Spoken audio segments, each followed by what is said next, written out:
Hey Jason, this is Dana's friend Matt, or Tiberius in game. I'll be playing the Red Terran in this Terran vs. Terran matchup, and I'm just doing this commentary voiceover to show you this strategy that I've sort of developed. I initially did it just for fun to see if it would work, and it actually worked really well. And since then, I've used it a couple of other times, and I'm 4-0 in Gold League for using it. Um, it has worked. It has worked immediately. 3 out of the 4 games, and in one of the 4 games, it crippled them, and I was able to tech and win that way. It puts you in a very good position tech-wise, and it does pretty significant damage to the economy and to the army of your opponent. Terran is usually not expecting something quite like this. That being said, it does rely on speed and accuracy. So it might take a couple of tries to get the build order down, but once you get the build order down, you shouldn't have that much of a problem. It's mostly macro based, not too hard to micro. But that being said, let's get into it. So you start with the basic, SCV's mine, make your first SCV. When you get your next 50 minerals, put another SCV in the queue.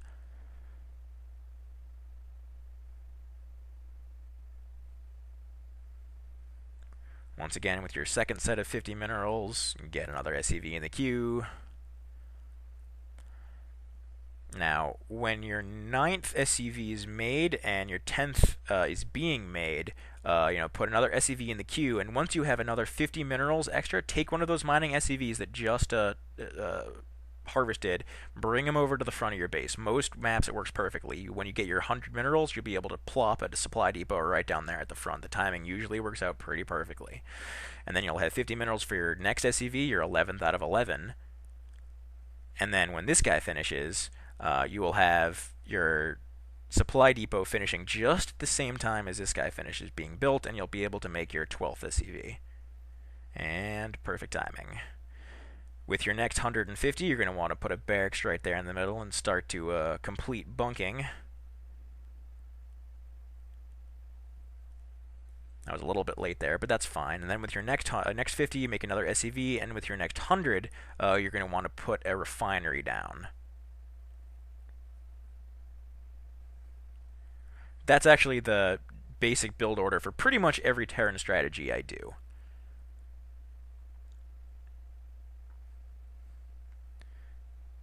Once this finishes, you're going to want to put 2 more SCVs into gather those gas, make another SCV, and then in fact you're going to want to make another SCV on top of that, so you get 16 of 19.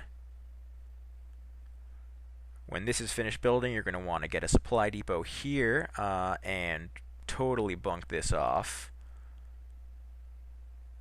Just like that. And then you're going to have 25 gas, and with that, make that tech lab. Just pop that right on. Now, when you get 150, you want to have, a orbital command and a refinery going pretty much simultaneously here. Just gathering money, preparing for the amount of tech you're about to do. Once that tech lab goes on, pop a marauder out. You're fully bunked, and marauders are a lot more intimidating than marines are whilst bunked. I've had one marine out with a bunk, and it stopped a number of forces. But if I have a marauder out there early, most forces seem to just retreat automatically. It's pretty nice, and then you want to build a second one. But once you have the money, bam, factory. The moment that you have that money and you have that second refinery with guys, keep making SCVs. Because I was a little slow there, and a mule out when your orbital command pops.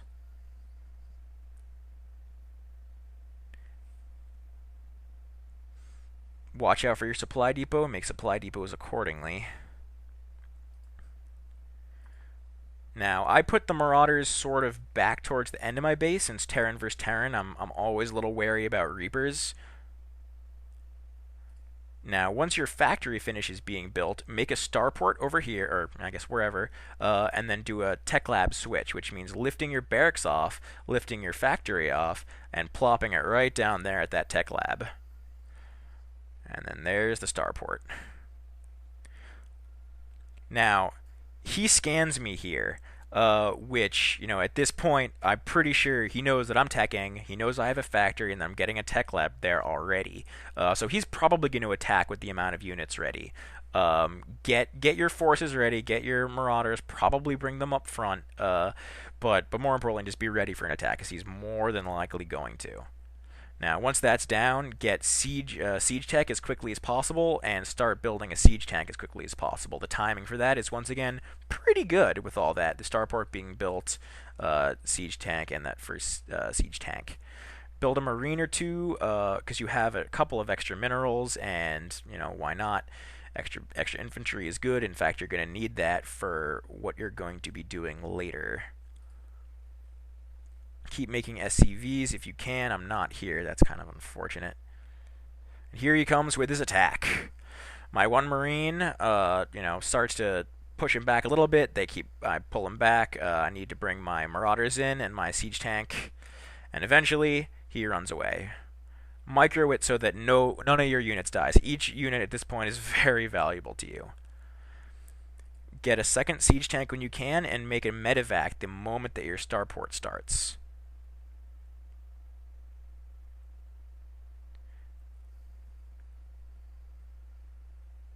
Put them in siege mode at the front of the base just to defend. Now, the moment that you have 2 medevacs being built, you're going to want to build another one after this. What you want to do is have both of your siege tanks that are made go into tank mode, hop up into one of those medevacs, and have your Marauders and Marines hop up into the other one. Now, I just scanned, did a scan over here to see that his base is in fact nice and ripe. No defenses in this area. So what I'm going to do is I'm going to take those siege tanks and those Marauders and Marines and just take those in those medevacs and bring them around the map and drop them right around here. Putting them in such a strategic position so as to take out, workers and any, tech lab or any other sort of offensive capabilities that he may have. Now, as you've seen, this is very, very fast. I got to a starport and, siege tanks just as fast as I possibly could. One tech building after another. And then while the other ones are being built, making the units. So at this point, I am almost assuredly going to be higher in tech than he is. And as you can see, I am. He has 1 siege tank. Actually, he has I'm red. So yeah, he have 1 siege tank. Oh no, that's production. I'm sorry, army. Yeah, he's got 47 to 51, where I have 43. So really, our armies are pretty comparable right now, because I have been pumping out guys with these high-tech buildings. But that being said, I'm pretty sure that he's not going to have medevacs, and medevacs make a huge difference with those little bit of infantry I have. Those 2 Marauders and 4 Marines. And the siege tanks, because I'm going to be able to put them down first, I get the strategic positioning. I get to put them down, and he has to move into my field of vision. So that is lovely, and I'll show you how that works.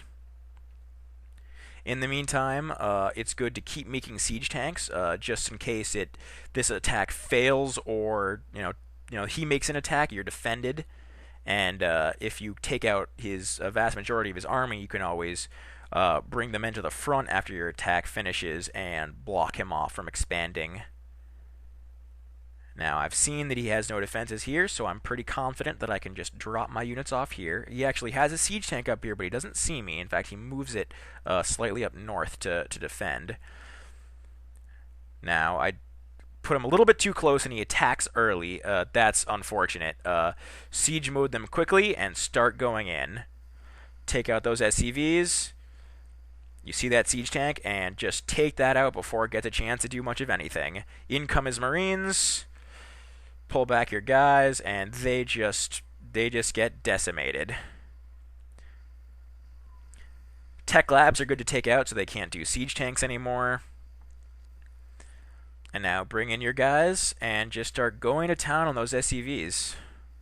Now at this point, many people will just leave, as he did, and you win. GG.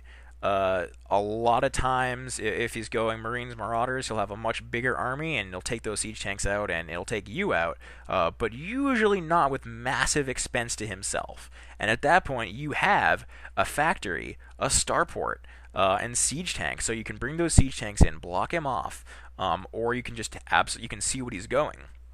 If he's going Marines Marauders, continually pump out more siege tanks, bring them in, get a tech lab on your starport, start making some banshees, harass the hell out of him with a banshee siege tank army. And while that's going, you can even start to get an armory and make Thors. Expand. I should have expanded. I had a little bit too many minerals at this point, but I was also fairly confident that I was going to be able to take him out.